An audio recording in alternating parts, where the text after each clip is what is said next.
अस्सलामुअलैकुम मेरे प्यारे व्यूवर्स, उम्मीद है आप सब लोग खैरियत से होंगे। आज की वीडियो के आगाज़ से पहले आज की प्यारी सी दुआ, मगर उससे पहले एक बार दुरूद पाक पढ़ लीजिए। आज की प्यारी सी दुआ, या अल्लाह ताला आज जो रात है वो है चांद रात। इस चांद रात में हमें इसकी फ़जीलत और बरकत हासिल करने की तौफ़ीक अता फ़रमा, अल्लाहुम्मा आमीन। आज की मेरी रूटीन में आपको चांद रात की बताना चाह रही थी कि चांद रात को मैं वो कौन से काम हैं जो करती हूँ तो ईद के दिनों में मेरे लिए आसानी पैदा हो जाती है। तो चलें मेरे साथ आप लोग भी इस चीज़ को देखें।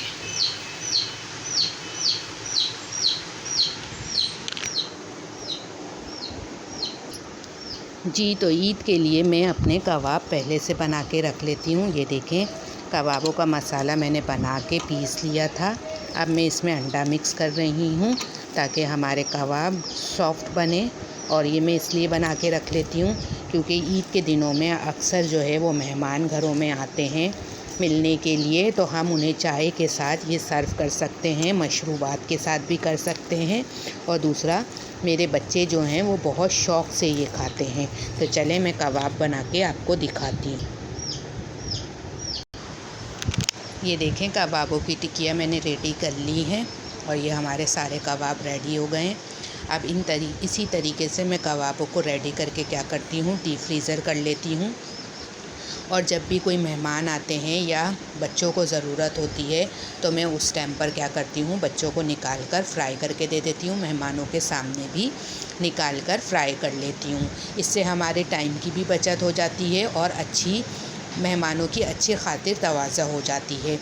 उसके बाद दूसरा काम जो मैं रमज़ान के बाद मतलब चांद रात की रूटीन में करती हूँ जिससे मेरी ईद में आसानी रहती है, वो काम है अदरक लहसुन।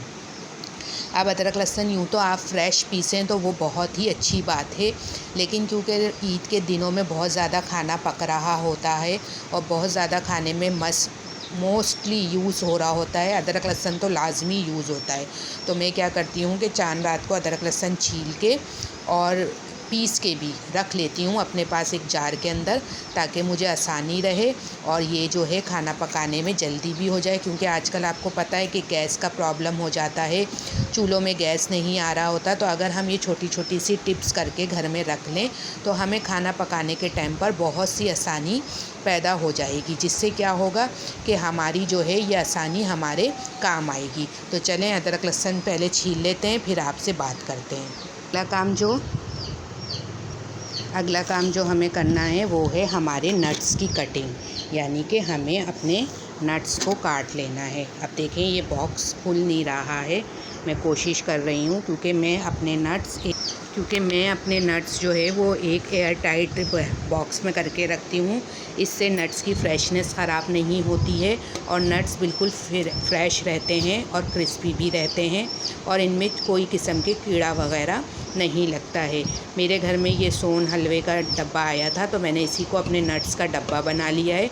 ये एयर टाइट होता है तो इससे क्या होता है कि ख़राब होने के चांसेस कम होते हैं। अब देखें, इसमें नट्स जो हैं वो वाफिर मिक़दार में मौजूद हैं।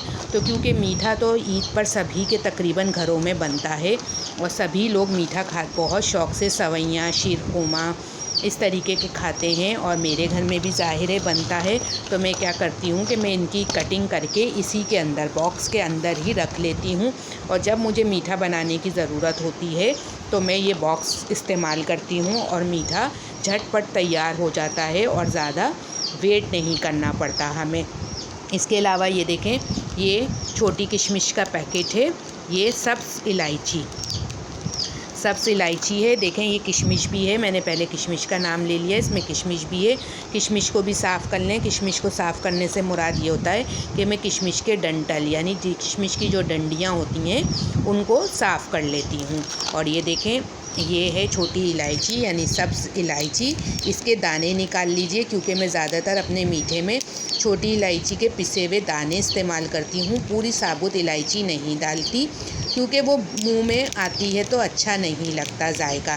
लेकिन मैं उसके इनको कवर को जो है इनको फेंकती नहीं हूँ, बल्कि इनको भी संभाल के रख लेती हूँ, क्योंकि जब कभी भी मेरा इलायची वाली चाय पीने का दिल करता है तो उस टाइम पर क्या होता है, उस टाइम पर ये छिलके बहुत काम आते हैं और चाय में एक अलग सी ही खुशबू देते हैं। और अगर हम इन्हें चाय में इस्तेमाल करें तो हमारा जो है हमें बहुत ही अच्छी चाय मिलती है और हमें चाय का जायका भी बहुत महसूस करता है। तो चले आएँ अब ये काम भी कर लेते हैं और इनकी कटिंग कर लेते हैं।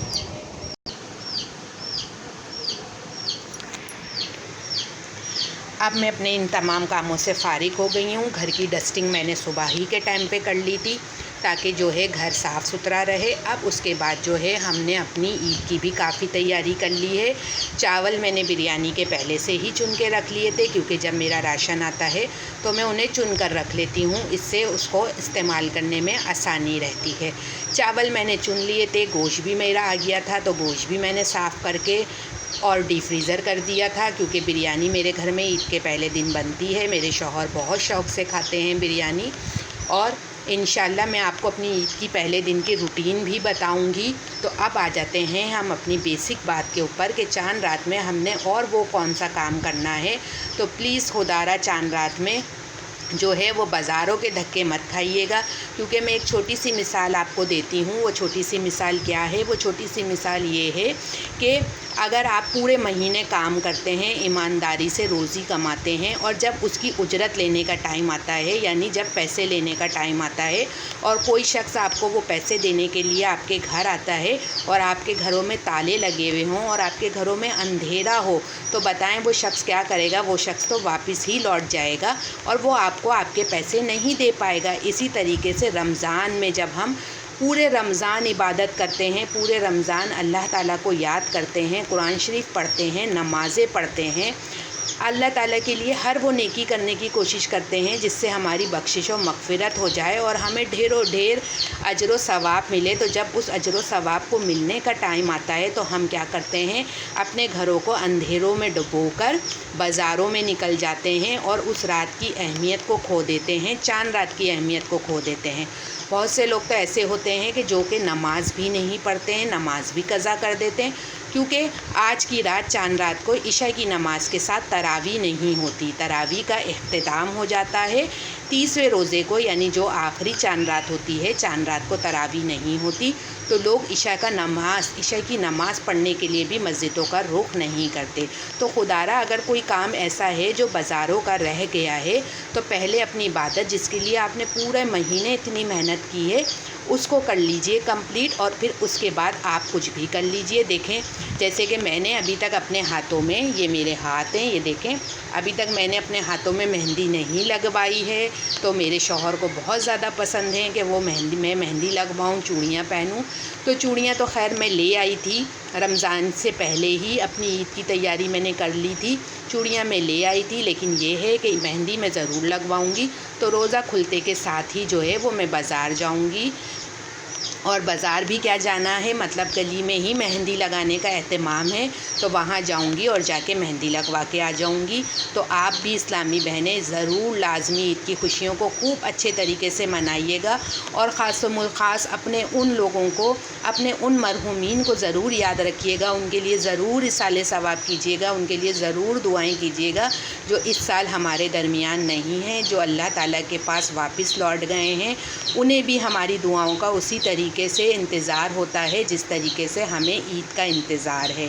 तो लाजमन उन अपने माँ बाप, बहन भाई, जो भी आपके अजीज़ व अकारिब हैं, जो आपके इस साल आपके दरमियान नहीं हैं और आपके साथ होते थे, आपको उनकी लाजमी कमी महसूस होगी, तो उनके लिए इसाले सवाब कीजिएगा, ताकि आपकी तरफ से ये किया गया इसाले सवाब जब उनको रब ताला की तरफ से फ़रिश्ते पेश करेंगे तो वो कितने खुश होंगे कि हमें दुनिया में आज भी हमारे अपनों ने याद रखा हुआ है। उम्मीद है आपको मेरी वीडियोस पसंद आ रही होंगी। अगर मेरी वीडियोस पसंद आ रही हैं तो लाजमी मेरे चैनल को सब्सक्राइब करें, क्योंकि मेरे सब्सक्राइबर बहुत कम हैं, और मेरे वीडियोस को लाइक करें, शेयर करें, ताकि ये मालूमाती वीडियोस जितनी ज़्यादा हो सके वो लोगों तक पहुंच सके। तो इस वीडियो के साथ मुझे इजाज़त दीजिए। इंशाल्लाह कल जो है वो हम आपको ईद की मैं अपनी रूटीन बताऊंगी कि ईद के पहले दिन मेरी क्या रूटीन होती है। अल्लाह हाफिज़।